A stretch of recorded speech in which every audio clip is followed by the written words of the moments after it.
What you doing? I'm DC, and this is Alcohol and Anime. And this time I am talking about the movie Words Bubble Up Like Soda Pop. But before I get to that, I've got a few boring businessy things I want to talk about first. If you may have noticed, I didn't introduce anyone else, or no one introduced themselves.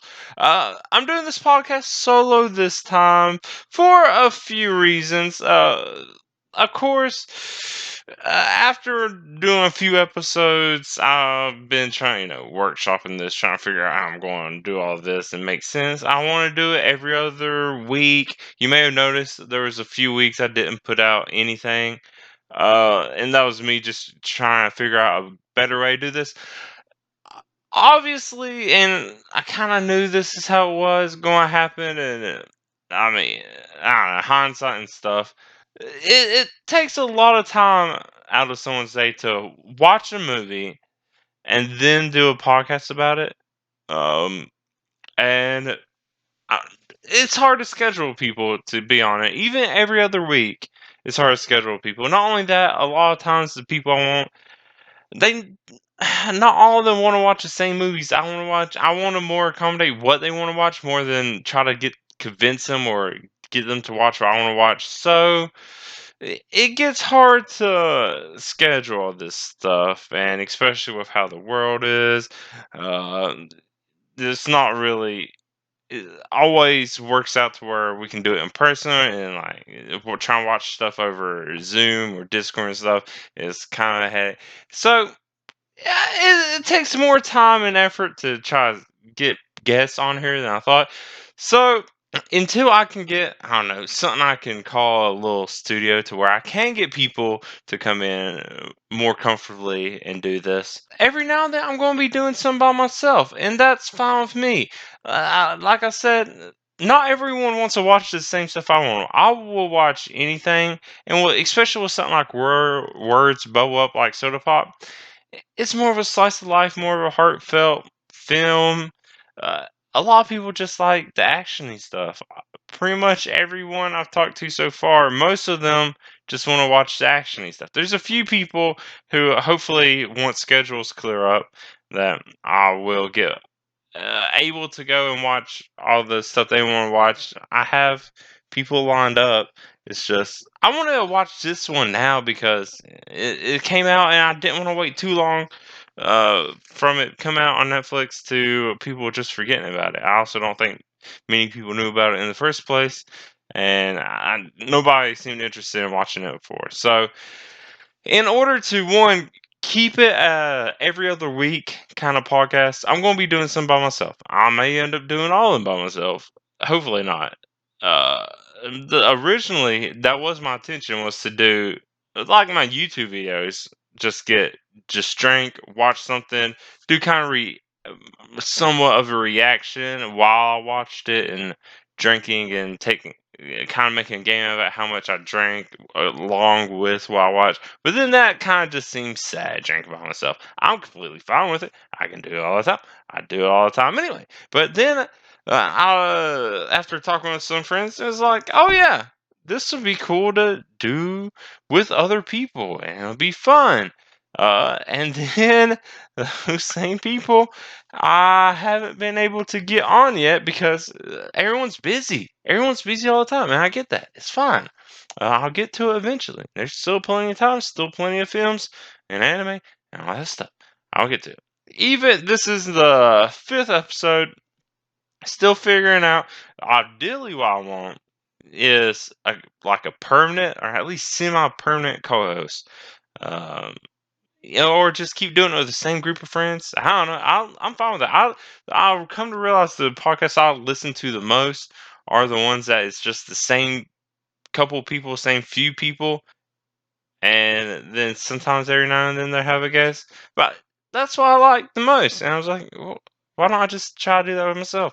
And like I said, schedule stuff. I haven't found anyone yet that will be available as much as I am to do this podcast. So we'll see what happens. right now, it's gonna be as chaotic as it sounds. Alcohol anime. It makes no sense. Schedule might not make any sense, but I'm going to try my best to make as much sense out of it as I can. So, if any of that made sense to you, that's kind of where I'm working at. I'm by myself at this time. I'm probably gonna be by myself a few other times, but I do want to have more people on, and we'll see where it goes. Life is hectic, you know. You can't always do everything as you would expect. The other thing is with my other podcast, What You Doing podcast, I thought it'd be funny and dumb to do a podcast by myself, with myself. I thought about doing this for this one, but that seemed even more crazy than I thought because I don't know how I would pull it off, especially since this one is audio only. The other one is at least video podcast. But it's like, how do I watch a movie and respond or react to myself going back and forth like it's two separate people? I guess I could use a different microphone. I don't know. It was weird stuff. So this is how it's going to be. I think it's fun. I could easily talk about stuff for over an hour. When I do my reviews on my YouTube channel, that is me cutting everything out that I want to say. I feel like I hardly say anything. But especially if I do a recap of something or just go through it and give a bunch of details of what I want to talk about, I could easily talk more about something than it actually took to just watch it. So that might be what happens here. We'll have to see. But enough of that boring businessy stuff. Let's actually talk. Let's actually do this actual podcast of alcohol and anime. So of course, like normal, let's start with the first thing in the title of the podcast, the alcohol part. Because, of course, even though I'm doing this alone, of course, I'm drinking. Because what would the podcast be without it? You know? Okay, so me trying to think of what to drink for this one was. It wasn't necessarily tricky, but it was like, what would be a good drink for it? So words bubble up like soda pop. Okay, soda. Easy. Well, first, soda pop. I'm gonna get into the more details and get nitpicky with this film and all bunch of random stuff that has to do with it. But let's focus on the soda. So a drink with soda or alcohol with soda. I was like, I don't normally want to drink stuff. I've made mixed drinks before, of course, but I don't mix that much stuff with soda. And I was like, what would be a good soda drink? I was like, well, what I settled on, what would be basic, what I would like and fit me, but still fit with something of a theme of this is I went with a tequila and soda, a tequila soda. Uh, Simple. Most of it's literally just tequila, carbonated waters, a soda of some kind, and then lime. Sometimes they add lime juice, stuff like that. Um, all I did for mine is tequila. It's a El Humidor Mexican lime tequila. A little bit not. It's not as strong as red tequila. It actually says it's on the bottle. It's like a lime liqueur with tequila, which is weird. It's a weird thing to read. I don't know. I'm not completely sure what it means by that because it looks and smells exactly like tequila. And then so I had that. I have some club soda because that sounds fun. Club of soda. No, I'm not even going to try fake enthusiasm for that. It's just club soda. I thought it would sound fun and I realized I never bought club soda myself. Uh, and yeah, it tastes fine. So it's pretty much almost half and half. Just tequila, club soda, some ice, I guess, to help keep it cool, which I guess waters it down. Then, of course, just straight up lime. Eventually, because it's soda, I kept was like, man, I love grape soda. I had some grapes and I threw some grapes in it eventually after a couple of drinks. And yeah, that's pretty much it. One of my gripes though is like club soda, it does kind of taste like it's watered down. It's weird though because this, um, it tastes like it really does taste like like a Sprite or kind of deal, but with girth. I don't know, I don't know if that's the right way to put it. Not girth, like some thickness. Like it has the flavor and the taste of it It just seems thicker. I don't know. It's weird, and hmm, it's a weird texture, a weird mouthfeel, but it does. It kind of just tastes like Sprite. I don't know if that's because of the El Humidor. I don't know if it's the lime rind. I was thinking maybe it's the rind from the limes is making it taste like that. It was taste like this before I put the grapes in. No, it's weird.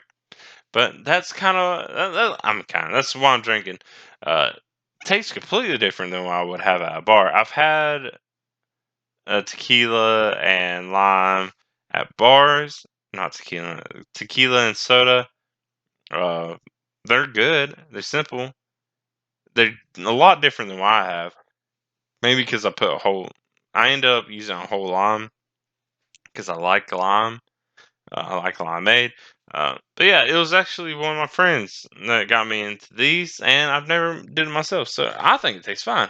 I'm going to call it tequila soda, tequila lime soda, lime tequila soda, tequila lime soda. It's a weird thing because it's like I don't want to get too close to a margarita, which if you had real margaritas is mainly tequila with a little bit of lime, and maybe a couple other things to mix it up a bit. Tequilas you normally see in everything, the really green things. That's they're I guess tasty in their own right. Those aren't real margaritas. Like real margaritas are mostly tequila.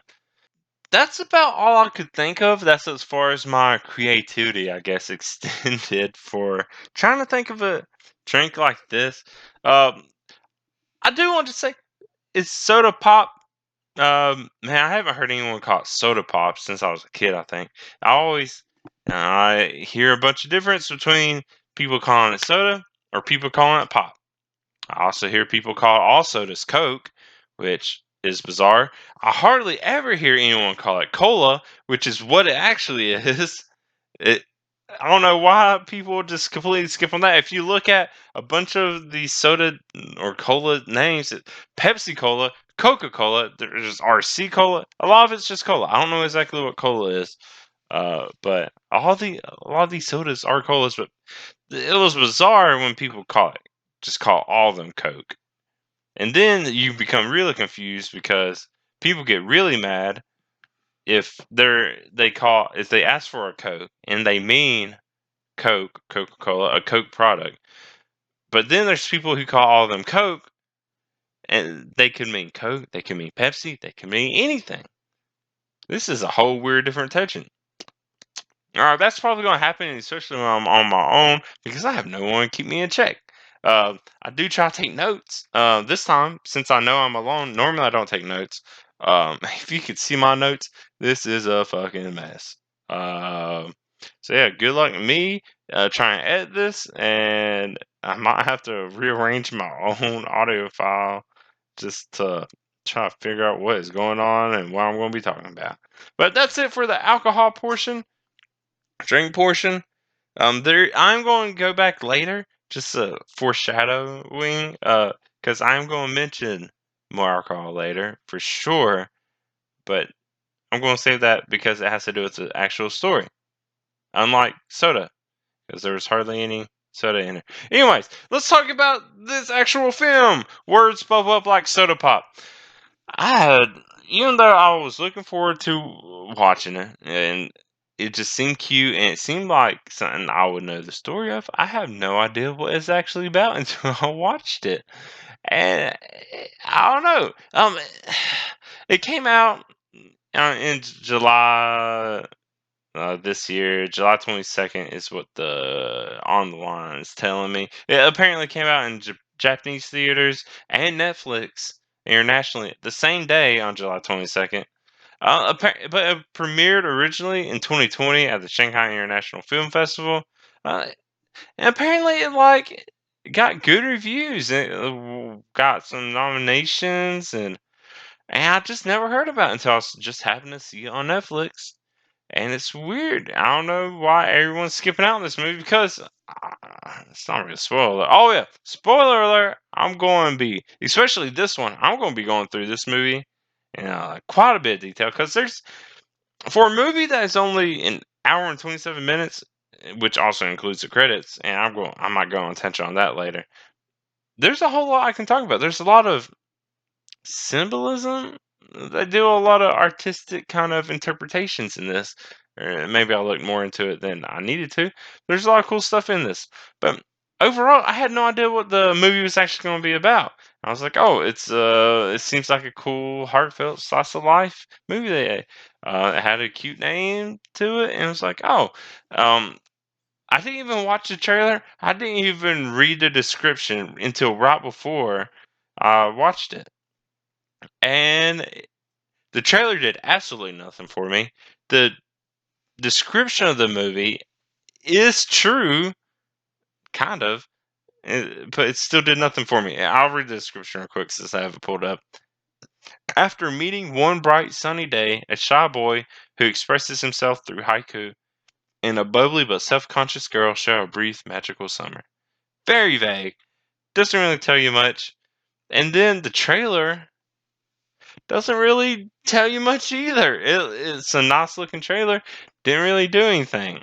And I gotta say, at least half the movie, there's not really like a solid plot, like a quest, a solid objective. Like, what are they trying to do? Until about halfway, maybe even three quarters of the way through. And then that's when they finally have something to do. But over, before I get into the actual details and nitty gritty of the story and all the cool little things they do, I'll just give a few thoughts, comments of what I actually thought of it.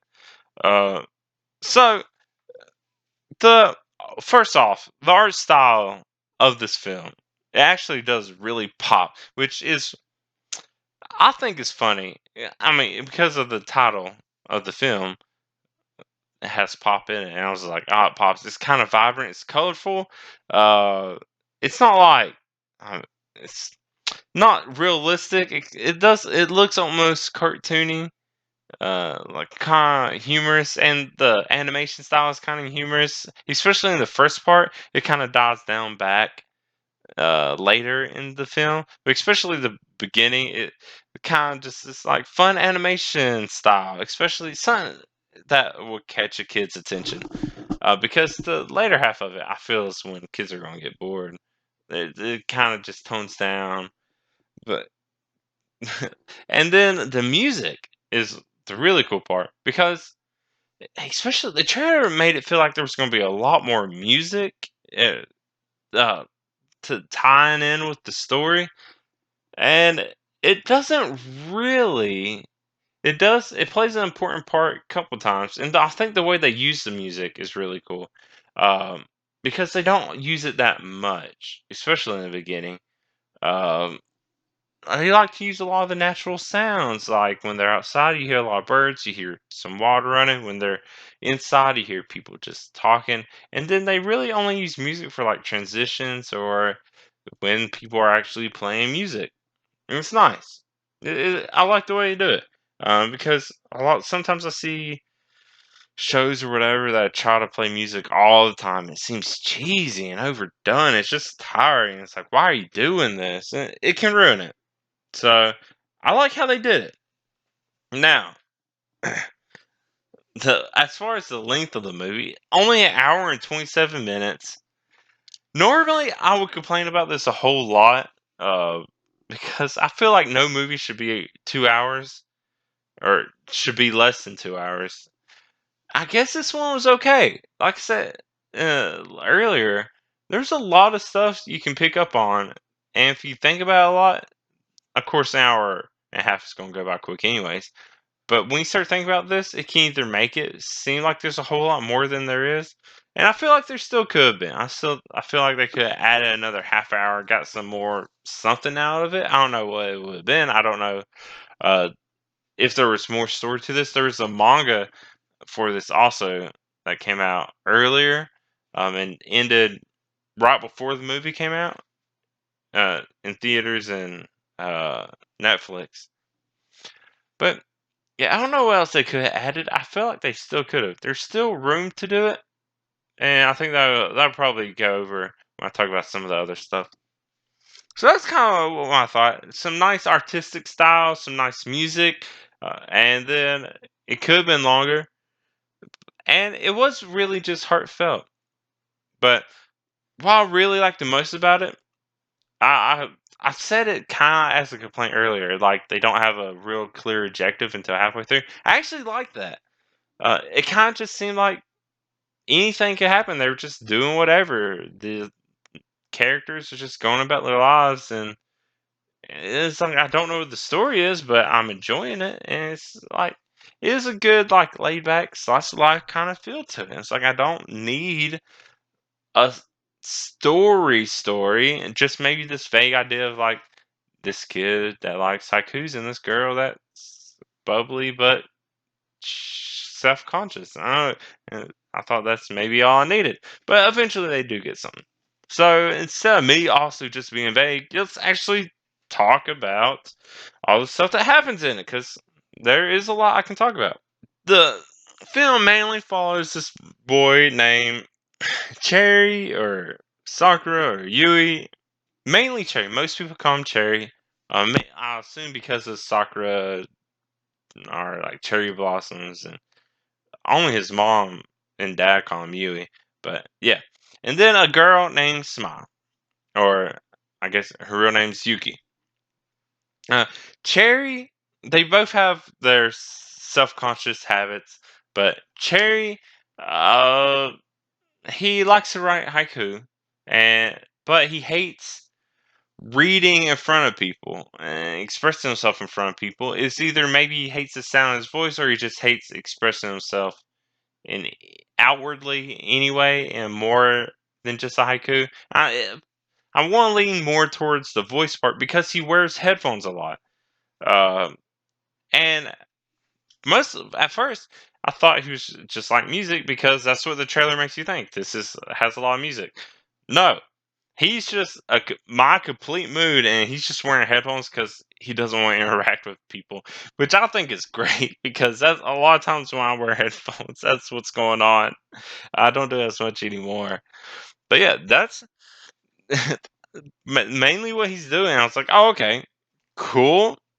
And uh, and then Smile, she is kind of a influencer, I guess. She does live streams and stuff, but she has buck teeth. I'm doing air quotes, we can't see buck teeth with braces, and she's self-conscious of that, and she wears a mask everywhere because I guess she doesn't want people to see her braces, which is a weird thing to. I mean, I guess it's not weird. I had braces when I was a kid, and I didn't really care that much. But she already had buck teeth. I won't say prominent teeth because they are very prominent. They are very buck. Uh, and uh, she's just embarrassed more by the braces because it doesn't look like she decides to put on a mask until she gets the braces. So I don't know. Also, I guess it's a hereditary thing because she gets her buck teeth from her dad. So I was like, oh, okay. But yeah, I guess she's just embarrassed by braces. I don't know. That's a weird thing to be embarrassed about. I also feel like wearing a mask all the time makes you feel like you're hiding something. It's a weird thing to say nowadays. One, I understand. I saw it plenty when I've traveled. People wear a mask anyways, especially in Japan. You see it in a lot of anime. People just wear a mask when they got cold, or they just are around other people with colds or stuff like that. And then, especially nowadays with COVID, and people should be wearing masks anyways.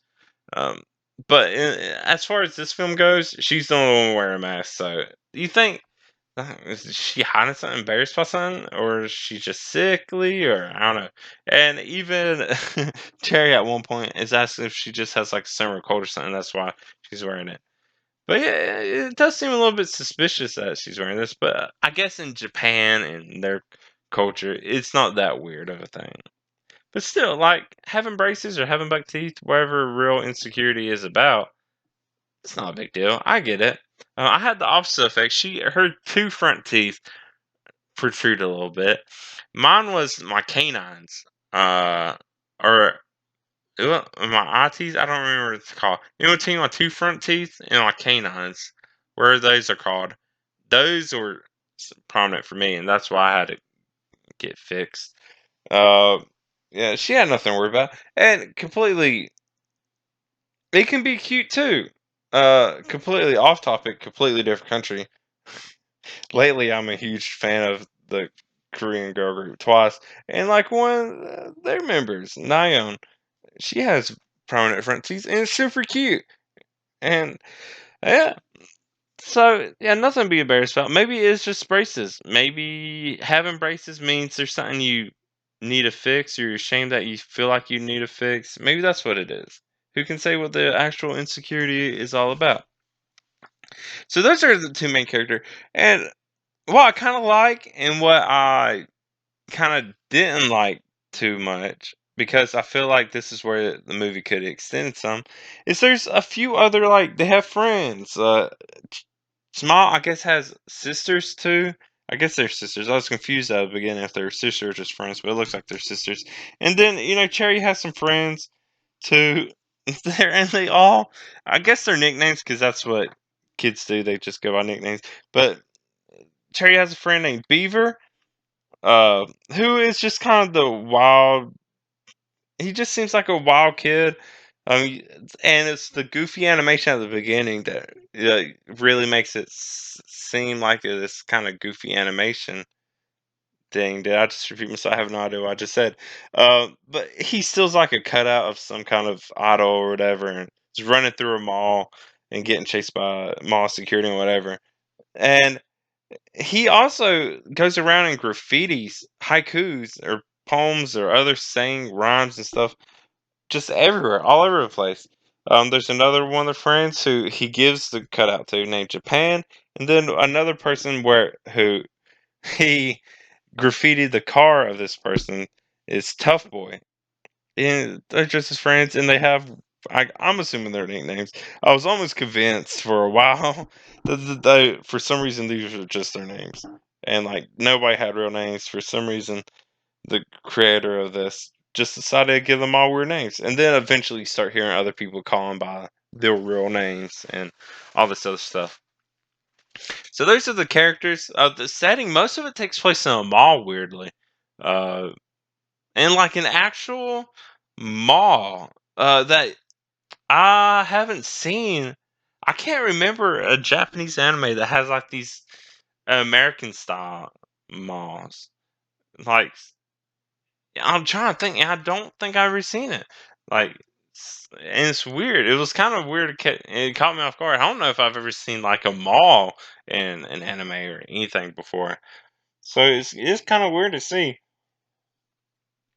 But a lot of it takes place there. Um, and it's gonna be weird talking about the story because, like I said, half of it doesn't even do anything.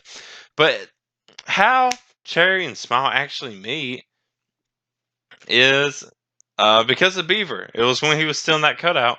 He happened to get in their way, and he even realized this right away later because he bumps into them, Cherry and Smile. They get their phones mixed up, which, hey, this is the plot point of one of the short stories I wrote called Don't Miss the Call.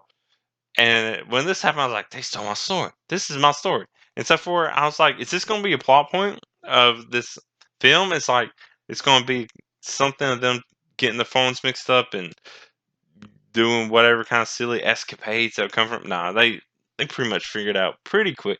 Not quick at all though. They get through at least most of the day, not even realizing they switched phones. And to me, they didn't even look alike that much.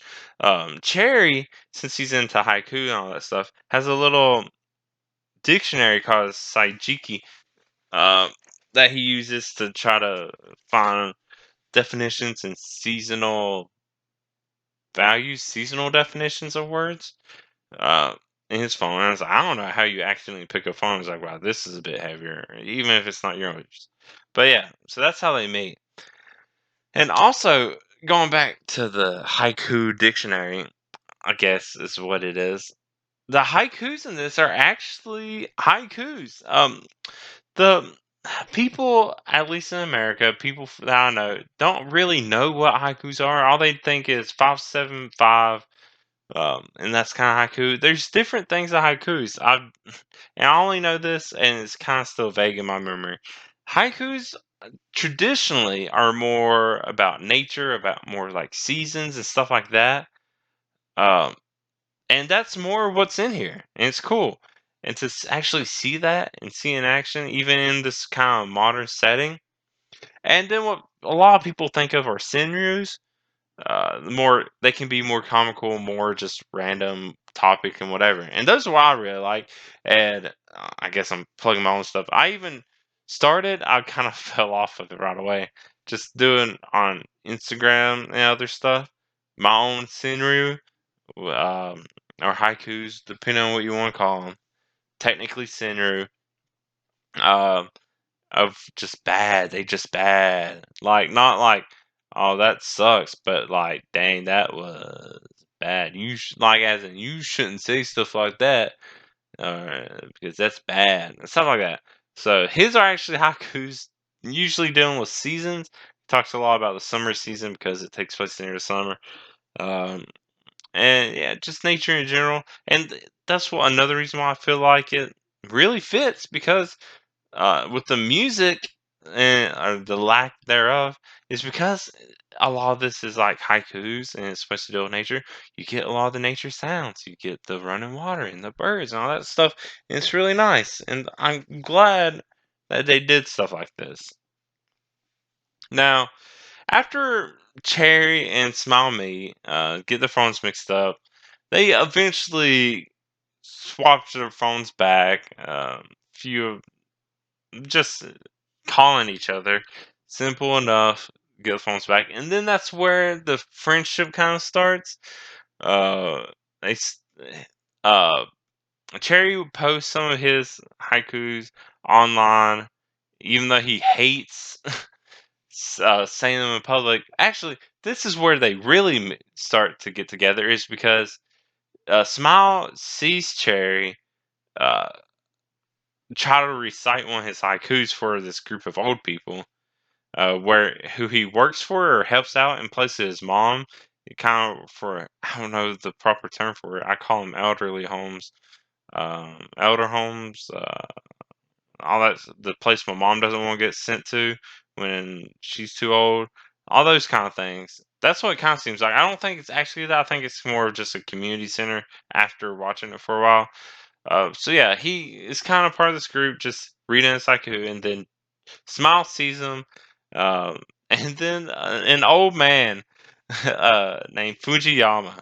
He just starts blurting out in an obvious way, pretty much pointing out Smile, and then that's how they after that they leave together and just start talking, and they kind of get close. Then they start following each other on their phones or on online social media, all that stuff, and they kind of just give friendship. And then the movie just keeps going on, and it's kind of them just going through summer, becoming closer friends. Smile even starts working or helping out at this old people place too.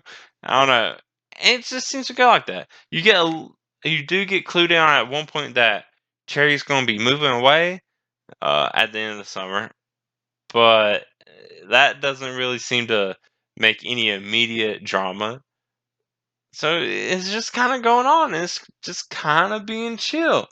And then the I guess what the actual story is finally takes off, and one day they take Fujiyama back to his home, which ends up being a record store. Um, and Fujiyama is actually Tough Boy's one of Cherry's friends. It's his grandpa, and at this moment, there's a moment of clarity for Fujiyama. This whole time, he's been looking for a record, and once he's back in his record store, he actually starts talking clearer to him. Before, he would just like yell haikus, but now he's like actually talking to him and saying about how he wants to find this record because it was something that was precious to him. It was his favorite, and that's where the quest takes off. And so now the actual story becomes them wanting to find this lost record for this old man who what has a moment of clarity, and normally when that happens, that character dies by the end of the film. And spoiler, he doesn't die. And I was both pleased and disappointed because it looked like at one point he just, at pretty much at this point, it looks like he's about to die, and he's fine. I mean, he's a little out of it, but yeah, he's pretty much fine. So now starts Cherry and Smiles' quest to find this album called Yamazakura for Fujiyama. And this is where me talking about alcohol again comes in. Because Yamazakura, it's actually a type of whiskey, which if I would have known this before going into it, that's what I would have drank instead of this tequila soda.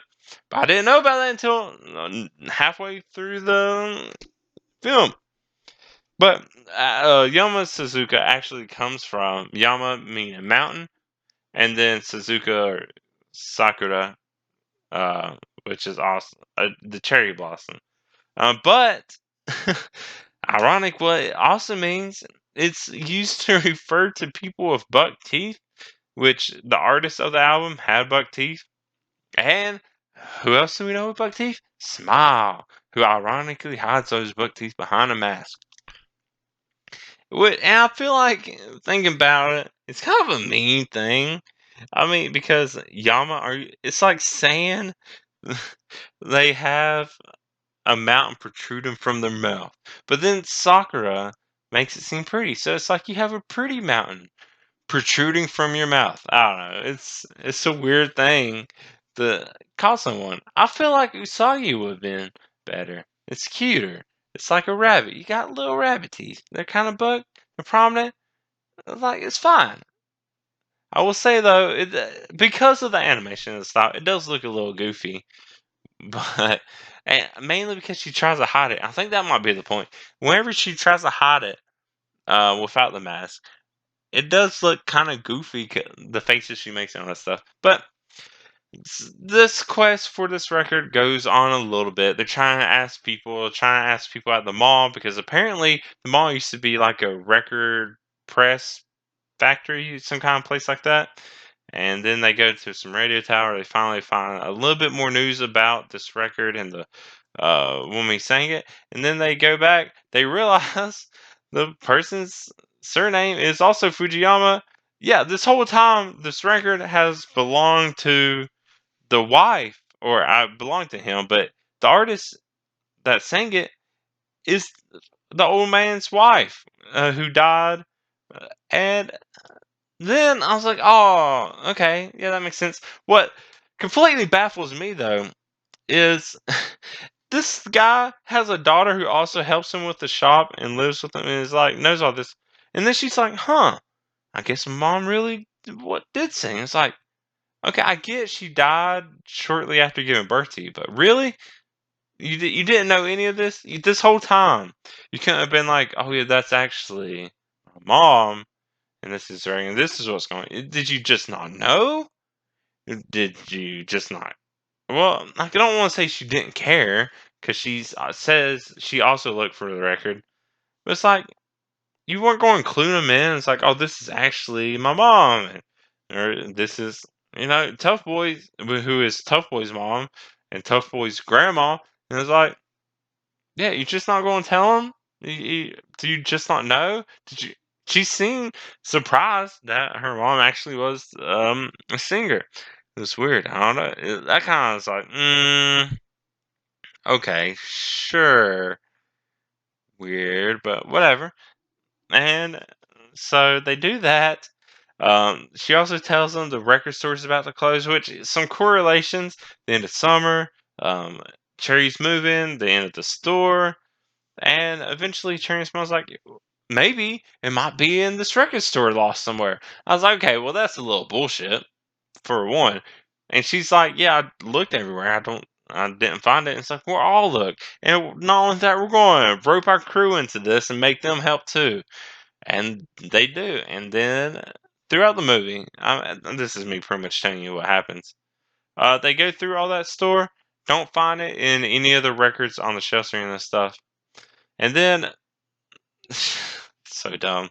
Cherry has like an epiphany. There was a moment in the movie he moved something while he was packing, and he found an old haiku book, and then he was like, "Huh, maybe it could be in the fridge." I was like, "If this record is in the fridge, you would have to be fucking kidding me." Or it wasn't in the fridge. Then he's like, "Oh wait, I moved the box." Then he moves the fridge, and there it was. Are you kidding? No, are you telling me this whole time nobody moved that fridge at all? It just happened to be behind it. That's a little ridiculous. You're reaching quite a bit at that point. It's like, okay, come on, really? This whole time, this record's been behind the fridge. It was something. And when you think the dumbness couldn't get any dumber, eventually Smile realizes the record is a bit warped, which I don't know how easy it is to fix it. Apparently, it's pretty easy. I looked up techniques online after I saw that before I started recording, and it was something like you can put it in between two pieces of glass, put it in an oven. And I think that's supposed to help or something. I don't know. I have no idea. I wouldn't do it myself. I would try to find someone to do it for me. But she sees it's warped and tries to bend it herself in the most obvious way that you just should not do this. She's like putting her full body weight into trying to bend it back, and of course breaks it. Yep, this whole time spending the last half-ish of the movie looking for this record, just happens to snap it, and of course she feels real bad about it. And it's just like, oh man, okay, where does it go from here? And it's like, I don't know, where is it going to go from here? She tries to glue it back, and apparently she just does not know how glue works. She'll hold a piece up and try to glue it back to it and still keep holding the piece up, and then the piece will fall back off. I think she was just really sad, and that's why she didn't think of maybe you should set it down and glue it because gravity. You gotta let glue dry a little bit before you let gravity play its part.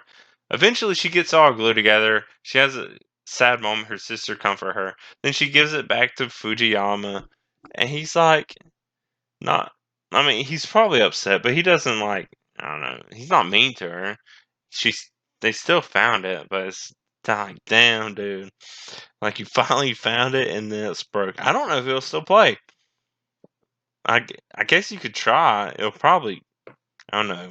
Be a wreck though. You have to be like super great at repairing them. I don't know. Is it possible to fix a broken record? I didn't look that up, so I don't know if it actually is or not. But yeah, all this sadness, everyone's kind of just giving up. By this point, Cherry is actually moving. Everyone at the little center, old people center, they're looking at this broken record and it's like, oh, that's what it's like. And then they notice something weird. And I actually noticed it earlier. The clock on the wall has the same pattern that's on the record. And I was like, at first I saw that earlier in the movie after I saw the design that was on the record, and then I saw the clock on the wall with the same design. I was like, no fucking way. That's so stupid. It's like, huh, that's just a coincidence. Maybe it's just like a famous pattern for this area. And then they see it and they like, that clock has the exact same pattern. It's like, no, the clock on the wall was a record this whole time. I was like, that's so dumb. What a coincidence that this is how this works. It just so happened. I don't know. It's kind of bizarre that they did this. But I don't know. I'm glad I caught it before they actually just showed it in my face. But yeah, it straight up was just a record. Someone put a little mechanism on the back and some hands on the front and just turn it into a clock. But then they finally give some backstory. A really nice, pretty moment to show Fujiyama and his wife's past together and recording. And he used to work in this record press place. And after they made her record, he made one of them into a clock. And I was like, Okay, I guess that makes sense. And then somehow, after the record press place got changed into the mall, the clock somehow was able to make it through all that and still survive to this day. And even though it's been used as a clock for years, maybe a really long time, a lot of years, because he's really young in the flashback when he makes that clock out of the record, and he is super old now. So that thing is old. It's just been exposed to dust and the elements and a whole different building, and it survives. And now they're like, "Oh man, too bad Cherry's moving." And then this is where everything wraps up, and where everything really pays off. So, trying to remember exactly how everything happens. Cherry is leaving. He's moving. Everything's packed. They're driving, and then the festival, which is a Dharma festival. They're about to sing this. These old people about to sing and dance, and then they're like, "We're going to play the record." And then Smile is going to live stream it, and then Cherry starts watching it, and then she starts playing this record, and then old man, of course, gets really sad. Uh, Cherry's listening and watching, and then you see off to the side, Tough Boy. One, running and trying to keep up with the car, trying to get Cherry's attention. Don't know how he knew exactly where to be at what time. Maybe another coincidence. A whole lot of coincidences in this movie. And then you see, and one of the most satisfying payoffs ever, Beaver spray painted a bunch of signs with one syllable at a time from a poem that Cherry wrote to Smile. It was something I don't remember exactly. I don't know the Japanese for it was, but it was something to do with Yamazakura. Uh, he loves the leaves hidden behind the mask, referring to her teeth. And it was a really pretty one. And then he sees this. Beaver graffitied it one syllable at a time, going down the highway, which is a really cool, most satisfying payoffs. Like I said, it's great. And he sees it. He gets his parents to stop, and he runs back. I would have told my parents to turn around, but yeah, he runs back to the festival. It must have been close. I don't know. And then he sees this. Ah, um, Smile is still live streaming, and then the old man, in another moment of haiku slash clarity, gets his attention, telling him, pretty much telling him to be brave and speak his heart. And then this is the time where he's really starting to overcome his public uh, shyness of reading the haikus, because he goes up on top of this. I don't know, actually I don't know. I'm always seeing him at bond dances and festivals and stuff. But this big box grabs the mic, starts just haikuing his heart out, and pretty much confessing to Smile about how much he likes her.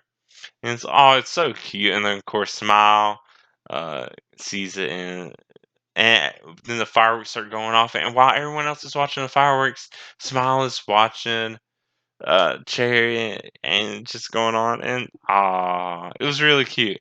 And he just keep the way he keeps doing the Yamazakura. And then, in another brilliant way to use the music, the way he reads his haikus syncs up perfectly with the pace and the feel of the music that's going on with the Yamazakura record that's playing. It was so well done. Such a great design for this. Like if anything, it really almost didn't need a story because of how well stuff like this plays and pays off, and it's so cool. And that's pretty much where it ends. It's just that, like I said, there's not much of a story, but until the end, and like that whole last part, I feel like was like the last third, maybe even the last quarter of the movie. I don't even know if it took up half of it, and that's it. But going back to the title of this, so Cherry does a lot of haikus. The title comes from a haiku, he said, which translated into English is words bubble up like soda pop. In Japanese, just reading the Hepburn Romanji, it's Saru no yo ni kotoba ga wakiagaru. Uh, and a little bit a different translation, uh, but still the same kind of sentiment. He reads this twice. He's in the like little montage transition. It shows it. It doesn't even make a big deal of it. And then he says it once more. I'm pretty sure whenever he's doing all this confession, and it makes sense because it's like once she was in his life, his words started becoming more like bubbling up. You see where there was a time he was with her, and the lights kind of like popped or glowed up like a bubble. And yeah, it's like that's kind of what her being with him is like. And she kind of gave him the confidence to try to talk more. She at one point was talking about how his voice is cute and his like cues are cute and all that stuff. And we get to see throughout the film he doesn't wear his headphones as much anymore to block out people. He doesn't talk that much anymore. He tries and he's still embarrassed. And even when he tries to do this final one, he's still a little embarrassed. But he gets over it, and we see him. On the other hand, pretty much Smile never takes her mask off in front of other people. And she doesn't get over that until the very end. So, it's kind of a like who helped who more because he kind of seemed like he can deal fine on his own. It's more just a speaking, and then she didn't. Yeah, she didn't take her mask off till the very end. And even though he was telling her it was fine, and her sister's telling her it's fine, she's just being the self-conscious teenager. I mean, I guess that's just what happened. People care a lot about how their looks are when they're young, and all that stuff. But yeah, overall, it was really cute. Going back to even though the title's only set to so it's okay, of course, it's the title. They're not always going to be sad all the time because that's a little too obvious. But soda pop is what got me. I'm pretty sure this entire time there's only one soda ever showcased. There was a couple times bubbles was shown, like bubbling up and all that. But yeah, I'm pretty sure there was only one time in the entire movie there was a soda. There might have been more in the background, but there's definitely only one that was like obviously there, and that part got me. I think the title should have been maybe the title should have just been Amazakura. Maybe something like Amazakura. Yeah, the leaves you hide behind your mask, or maybe it should have just been the leaves you hide behind your mask. I love the leaves behind something like that. Words bubble up like soda pop. I get it. It does make sense, but it's almost doesn't. No, it's almost not important enough compared to the Yamazakura. That it ends up playing such a big part, especially at the end. But maybe it's maybe not a licensing thing. Maybe because Yamazakura is also a whiskey that wouldn't make much sense. But also it can make a whole lot more sense. Maybe it should have been Yamazakura soda pop. No, that probably wouldn't make sense either. I don't know. The title was a little weird now that I watch it. And I mean the whole thing is weird. You can't pinpoint a story from the description or the title. Um and it really takes a while for anything to actually happen. For anything related to like an objective to happen. And like I said, I was fine with it. Um my, because I'm fine with just experiencing a story of film. Everyone, I don't know, maybe it's just my opinion, are wanting to have a bunch of exciting and actiony stuff happen. It's like, I'm fine with this being chill.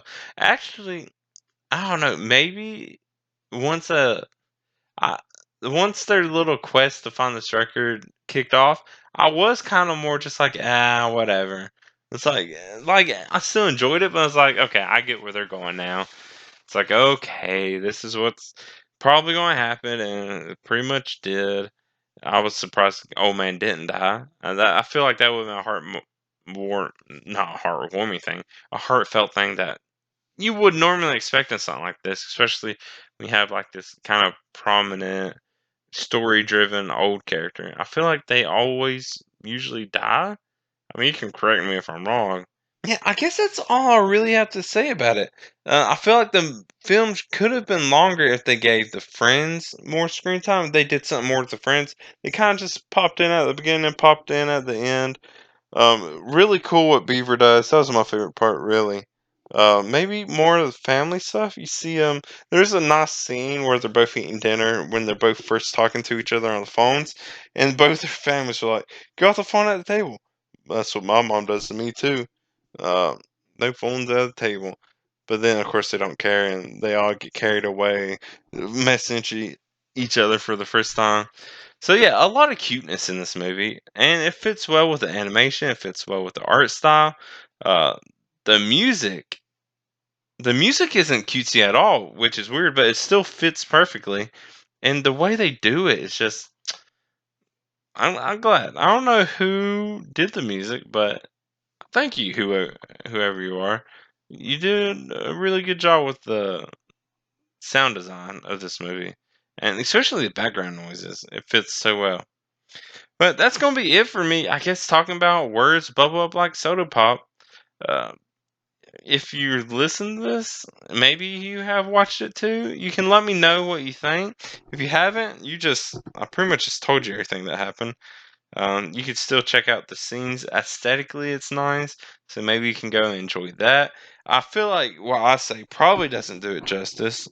I mean, what I said is true, but yeah, it's still definitely worth a watch. And like I said, I don't know how so many people missed it. Um, it was good. It was chill. Maybe it's not something amazing. It's not like it did anything too great. And it was, like I say, it was less than an hour and a half. So it's not like it was huge for me either. But it's still something I feel like a lot of people should check out. Give it a watch. Especially if you just want something nice, heartfelt, just something to get you in a nice mood. Maybe you had a bad day. Maybe you have a soda and you just want to watch something as you drink it.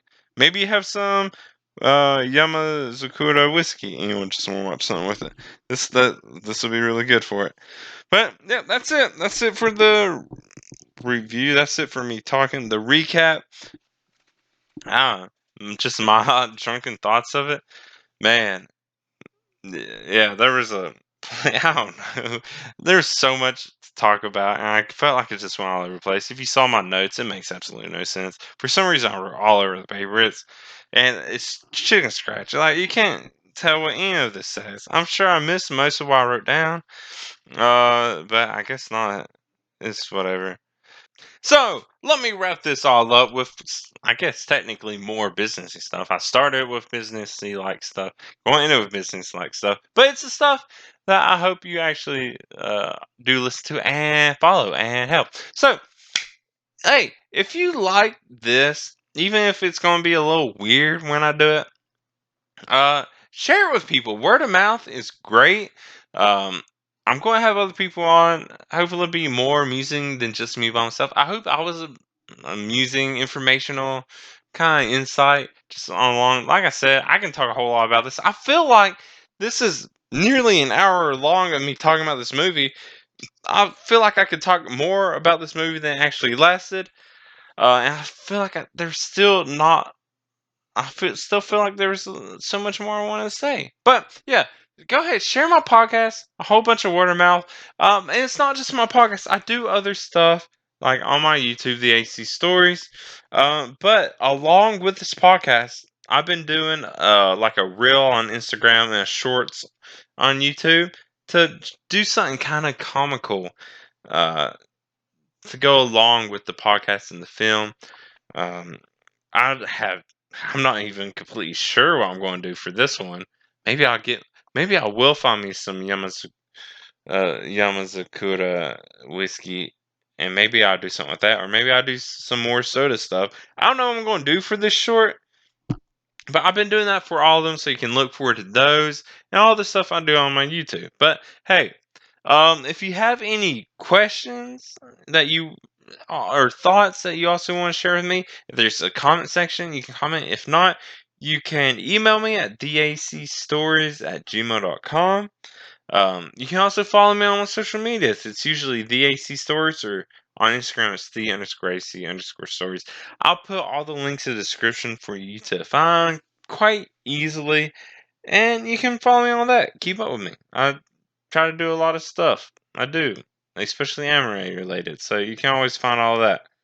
But yeah, if you like it, go ahead and like it. If whatever podcast platform you're doing this, be sure to follow, subscribe, wherever it is. Comment anything you want. Uh, interact with me anyway. Especially, dude, I try to respond back to as many people as I can.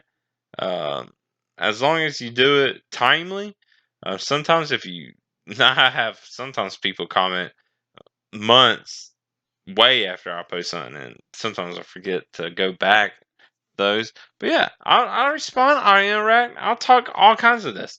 And speaking of talking all kinds of this, like I said, even though I have friends lined up, if you want to be a guest on here, uh, and I feel like maybe you do. You listen to this, and if you want to be a guest on my podcast and you are of legal drinking age of wherever you reside, let me know. You can either find me on my social media or the email I gave earlier.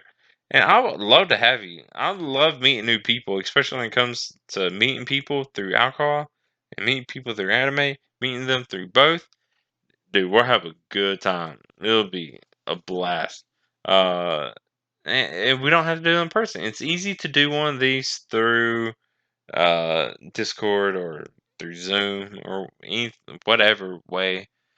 So feel free to get in touch with me if you want to do one of these. But that's a lot of the businessy stuff, like subscribe, share, word of mouth, all that kind of stuff.